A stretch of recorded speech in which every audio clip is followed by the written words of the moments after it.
The chandeliers burned like falling stars above the ballroom. Champagne shimmered. Violins floated through the air. Diamond-covered women stood beneath gold light, whispering predictions about which power couple would control the city's future. Every important guest had been invited to the Cole mansion that night, because everyone believed they were about to witness the formal blessing of Ethan Cole's marriage. America's youngest hotel billionaire. America's most admired bachelor.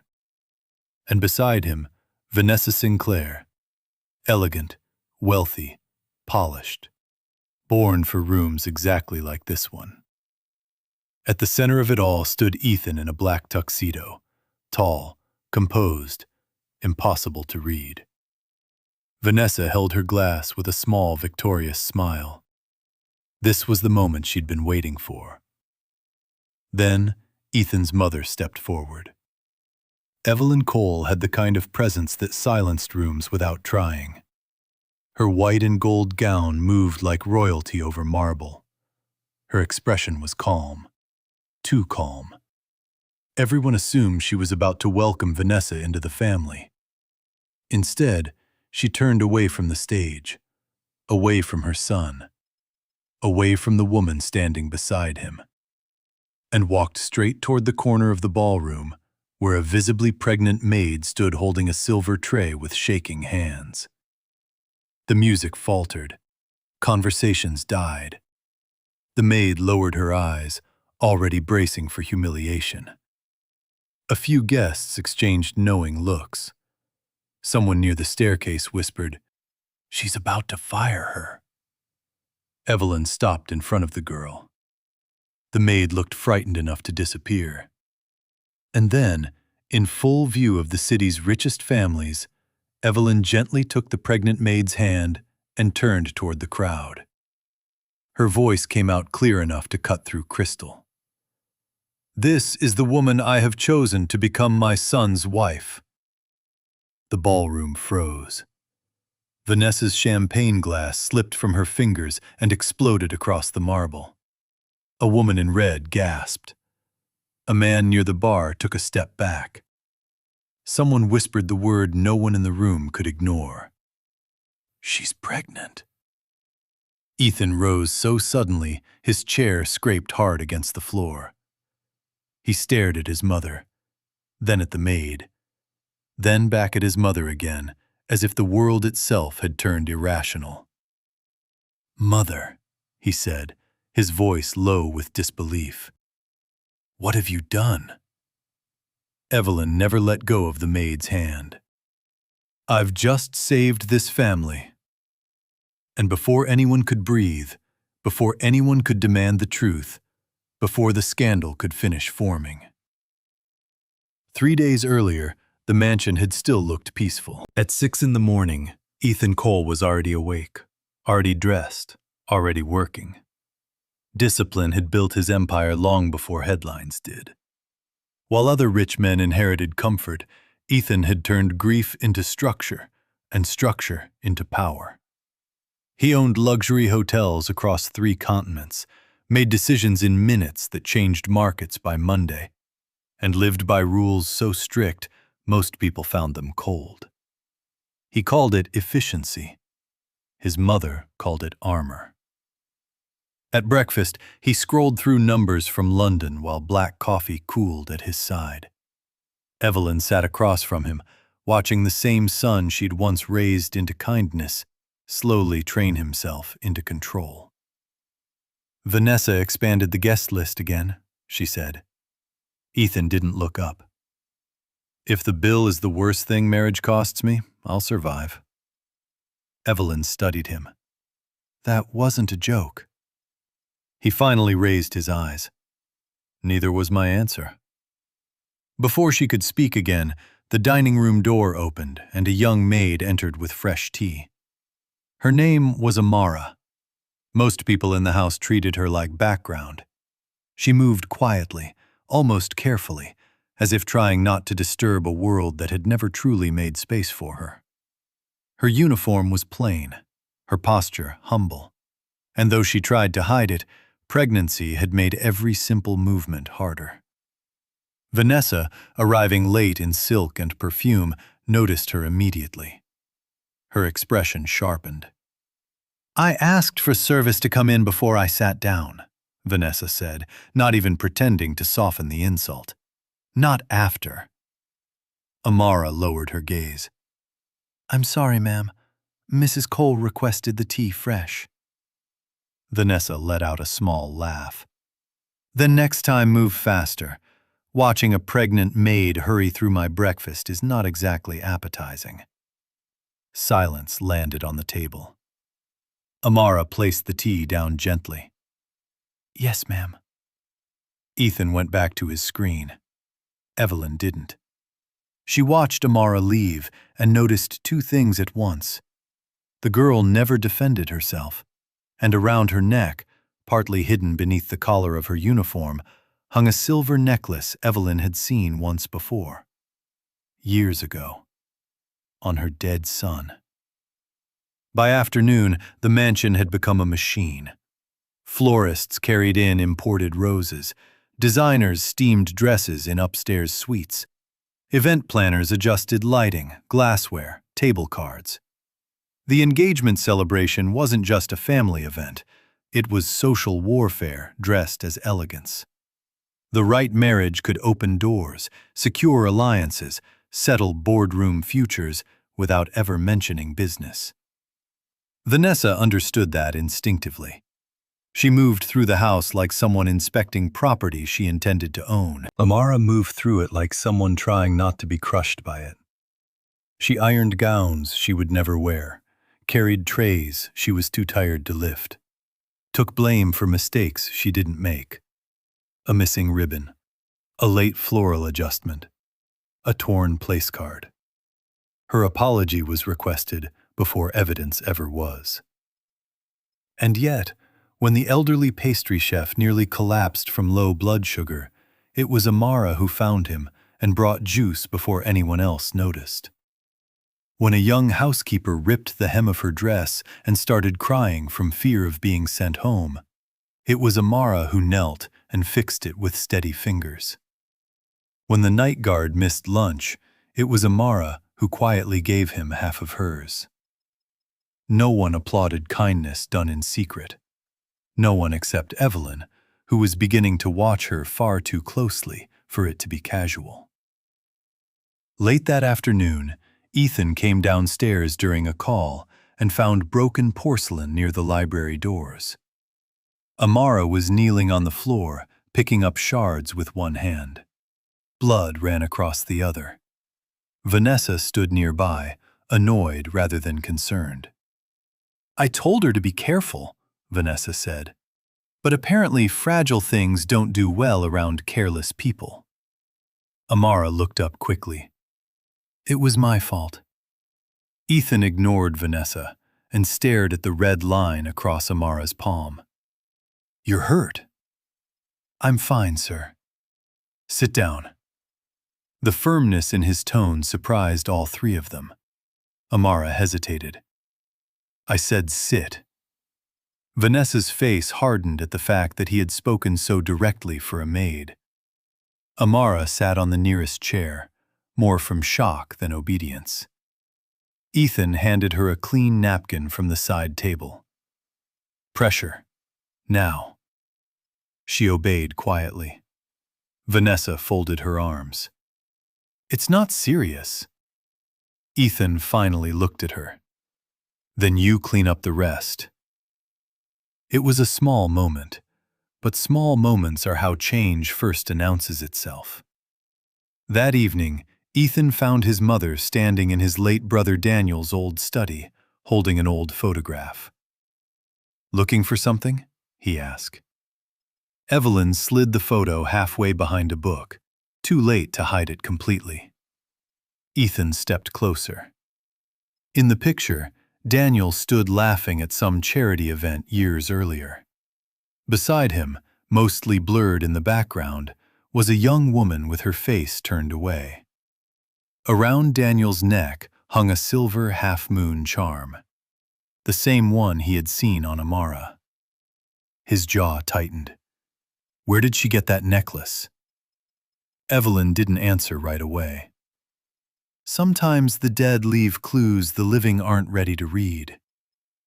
That only made him more suspicious. Before he could press, Dr. Landon arrived for Evelyn's routine checkup.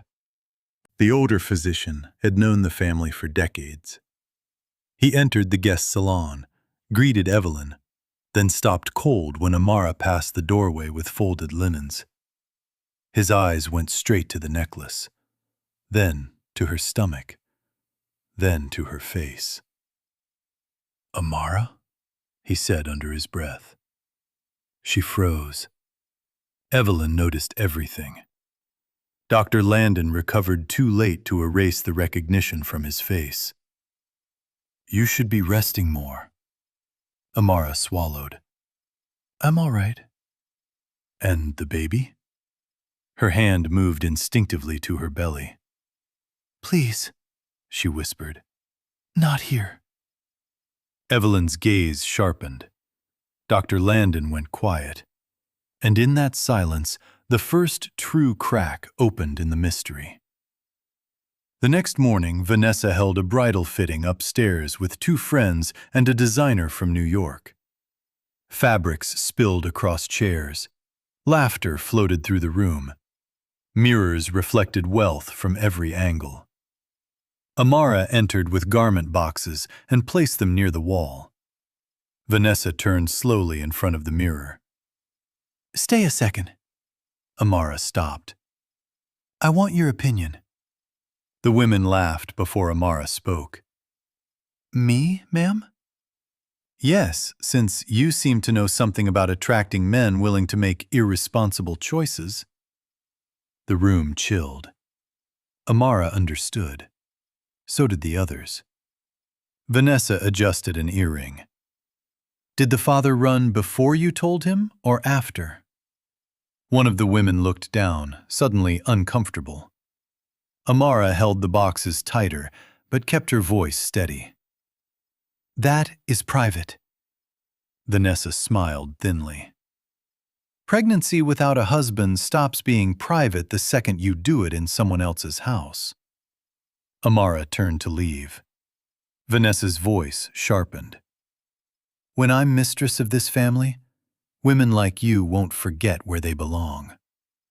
Amara stopped at the door, then said quietly, "Some people are born in the right room and still never learn how to belong in it." She left before Vanessa could answer. And in the hallway outside, Ethan had heard enough. Vanessa saw him and immediately straightened. "You weren't supposed to hear that." He looked at her for a long second. "No, I suppose I wasn't." He didn't defend Amara aloud, but he didn't defend Vanessa either. That silence unsettled her more than anger would have. By evening, Vanessa had privately hired an investigator. If the maid was hiding something, Vanessa intended to uncover it first. The storm came the next day, just before sunset. Staff rushed to move floral displays indoors. One of the temporary servers slipped on wet stone near the courtyard and twisted her ankle badly. Glass crashed. Voices rose. Guests arriving early stopped to stare. Before management reached her, Amara was already there. "Don't stand," she told the frightened girl. "Breathe first." She removed her own cardigan and placed it under the girl's head. Directed 2 footmen exactly how to lift her, calmed her until the shaking exceeded. Ethan watched from the terrace. His mother joined him. "Interesting," Evelyn said softly. "Everyone panicked except the person with the least power in the room." Ethan didn't answer. He was watching the way Amara soothed the injured girl without asking to be noticed. That night he found her in the small chapel near the east wing, sitting alone with both hands over her stomach. He should have left. Instead, a floorboard creaked beneath him and she turned quickly. "I'm sorry," he said. She stood at once. "I didn't mean to stay here so late." You don't need permission to pray. A tired, almost painful smile crossed her face. In houses like this, some people do. His gaze fell to the necklace again. Where did you get it? Her hand rose to cover it. Why do you care? Because it belonged to my brother. For the first time, real fear flashed through her expression. But just as quickly, she buried it. Some things belong to people who are gone, she said. And some people spend their whole lives pretending those things never existed. It wasn't really an answer, but it haunted him anyway. The day of the engagement celebration arrived bright, perfect, almost mocking. The mansion gleamed by noon. String musicians rehearsed beneath chandeliers. White orchids climbed the staircase. Luxury cars lined the circular drive. Every detail whispered power. Vanessa looked radiant in silver couture. Amara looked exhausted. She moved through the final preparations with visible strain, carrying too much, resting too little, saying yes to every request because women in her position often survive by never saying no. Evelyn saw it. Ethan saw it. Vanessa saw something else. An easy target. An hour before the formal announcement, Vanessa's diamond bracelet suddenly went missing from her suite. The accusation came fast. Only staff were in this room, Vanessa said. Search them. House employees lined the hallway in frightened silence. Amara stood among them, pale but composed. Vanessa's gaze landed exactly where she wanted it. Search her first.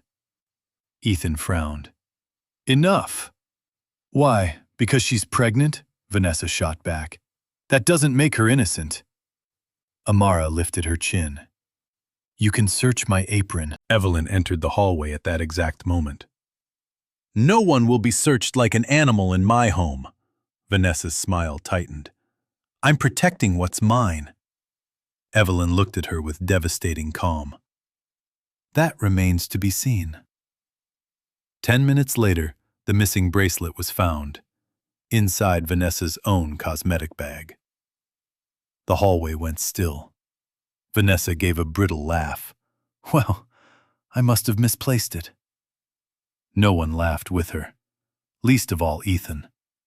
He looked at Vanessa as though an expensive illusion had finally torn open in daylight. After the hallway cleared, Amara went toward the back corridor with a small overnight case and a folded bus ticket hidden inside her pocket. She was leaving after the party. Evelyn stopped her. Chicago? Evelyn asked, holding up the ticket. Amara went white. I never wanted trouble, she whispered. I know, Evelyn said. Then she held out two things, an old photograph and Daniel Cole's ring. Amara's lips parted. Her hand flew to her mouth. Tears rose before she could stop them. Evelyn's voice softened for the first time in days. The baby is my son's, isn't it? Amara closed her eyes. One tear slipped free. Then she nodded. For a moment, neither woman spoke. Only the distant sound of violins warming up for the party drifted down the corridor. I didn't come for money, Amara said shakily. I didn't come for the family name. Daniel was going to tell you himself. He said once people knew me, they would understand. Then he died before he could fix anything. Evelyn held the ring tighter. Why work here? She asked. Amara looked down at her stomach. Because it was the only place that still felt close to him.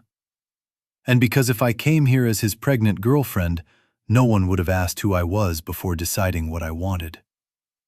The truth of that cut deep because Evelyn knew it was true. She had spent years mastering appearances. Now appearances stood in front of her as accusation. There was a letter, Amara whispered. He told me if anything happened to him, I should protect myself first.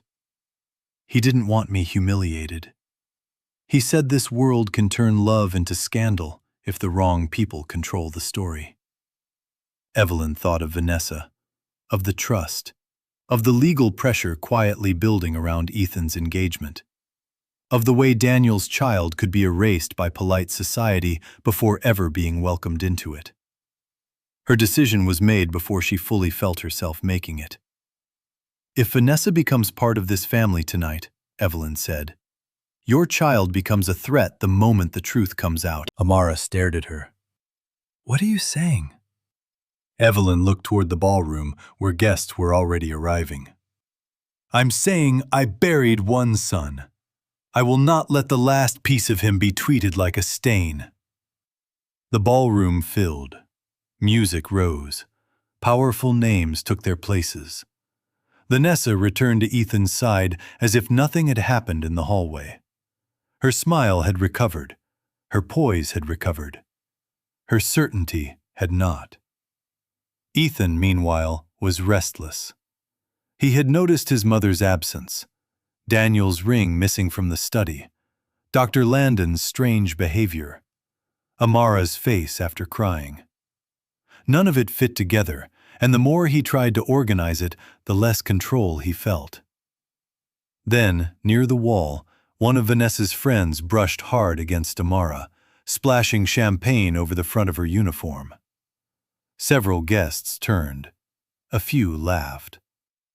Vanessa looked over and said loudly, "If she can't manage a tray, at least keep her out of sight." That was the moment Amara almost left. She set the tray down, whispered, "Excuse me," and turned. "No!" Evelyn's voice stopped the entire room. She stepped off the platform, crossed the ballroom, and walked directly toward the pregnant maid while every wealthy guest watched in confusion. Then she took Amara's hand. And the night shattered. "This is the woman I have chosen to become my son's wife." Gasps tore through the room.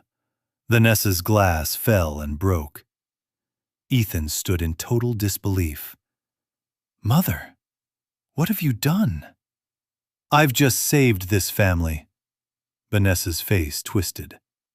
"From what? Decency?" Evelyn turned, eyes hard as glass. "From people who mistake status for worth." Then she faced the room.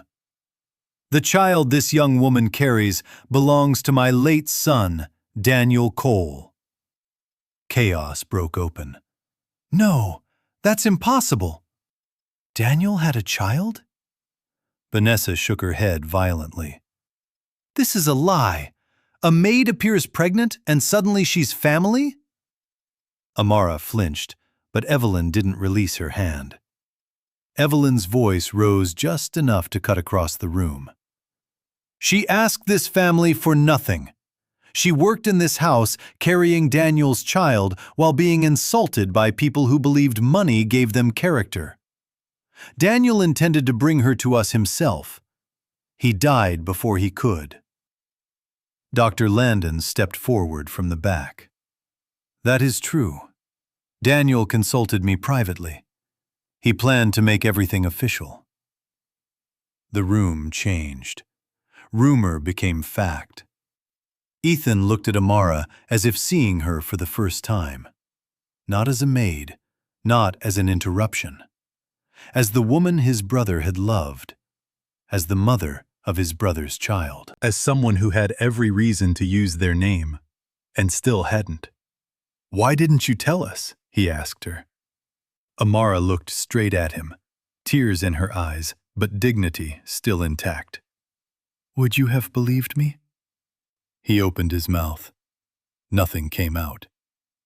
Vanessa stepped toward him, almost panicked now. "Ethan, listen to yourself. This woman is manipulating grief. Your mother is emotional." Evelyn cut in coldly. "And your father has been trying to position himself inside our family trust for months." Vanessa went silent. Ethan turned sharply. "Tell me that's not true." Her face answered before her lips could. His expression changed. Not loudly, not dramatically, just completely. "I should have ended this before tonight," he said. Vanessa stared at him as if she'd been slapped. Then pride did what truth could not save. She lifted her chin, gathered her silver gown, and walked out beneath the same chandeliers she'd once imagined would crown her. No one stopped her. No one followed. When the doors closed behind her, the silence felt almost holy. Amara, however, looked stricken. "I never wanted this."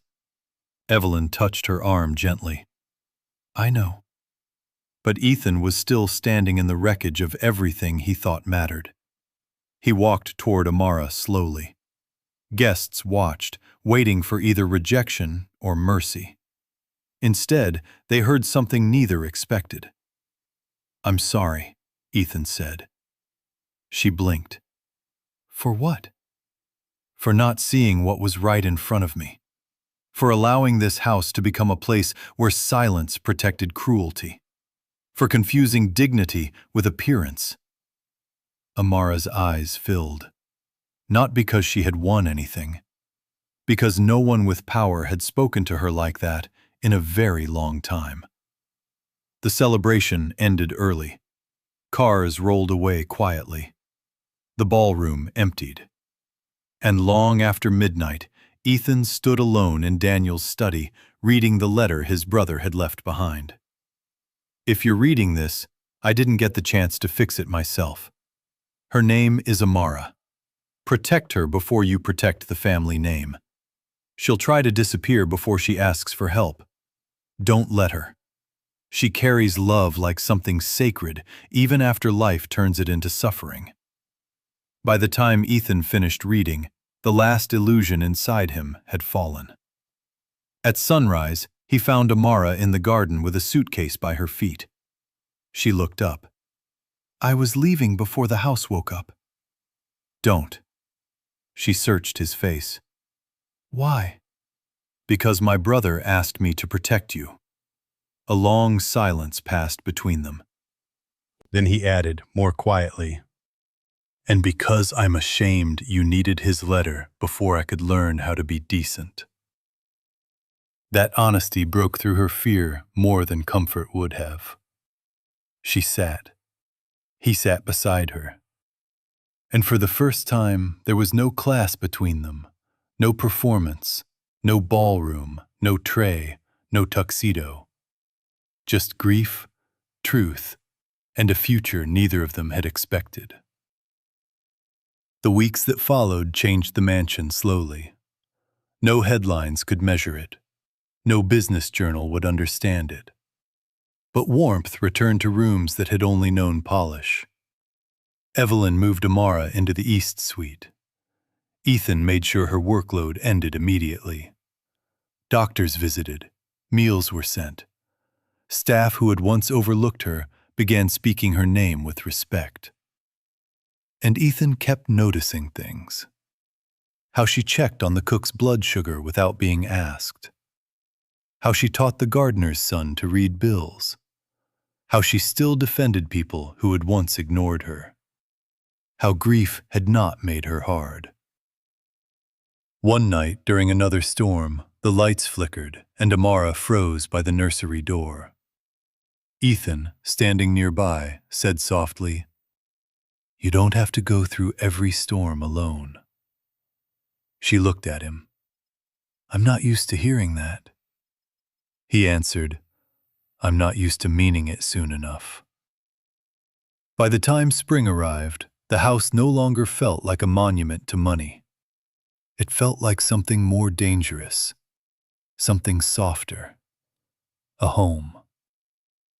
When Amara went into labor, Ethan was already at the hospital before the second call ended. Evelyn prayed through the night with tearful hands. And just after dawn, the doctor emerged smiling. "Mother and baby are healthy." Evelyn cried first.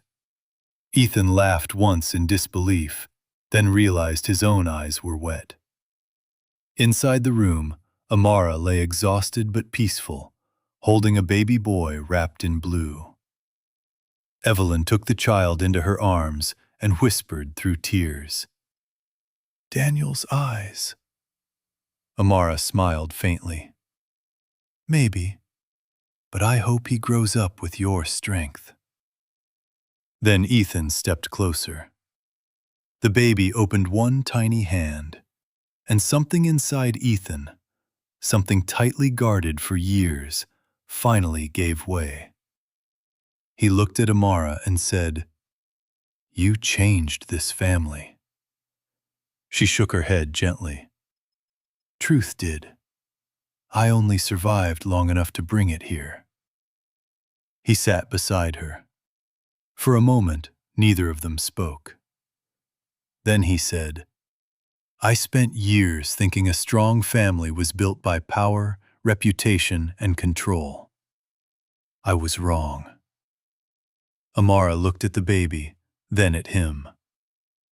"A family isn't chosen by wealth," she said softly. "It's built through kindness, sacrifice, and truth."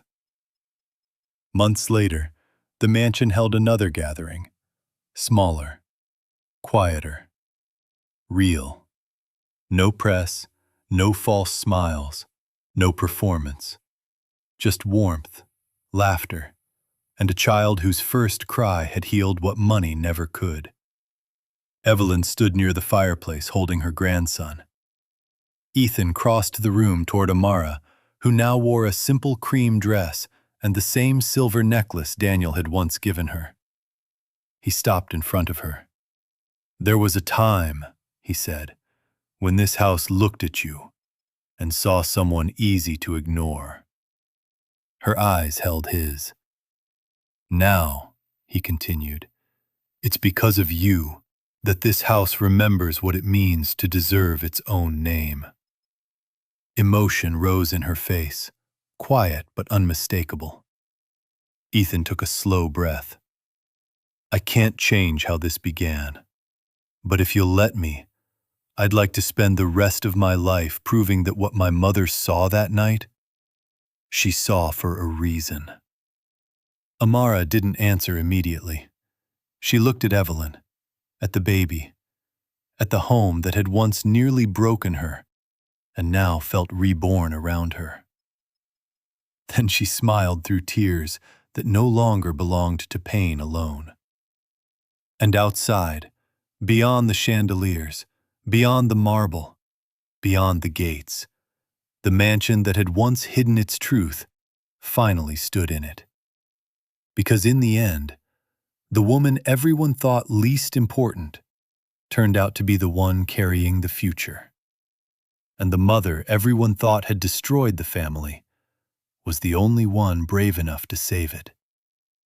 But what none of them knew yet was that Daniel hadn't left behind just a child. He had left behind one final secret. And when that secret comes to light, it won't just change their family again. It will expose who really wanted the Cole Empire all along. If you want the next story, subscribe now, because the next secret is even bigger than this one.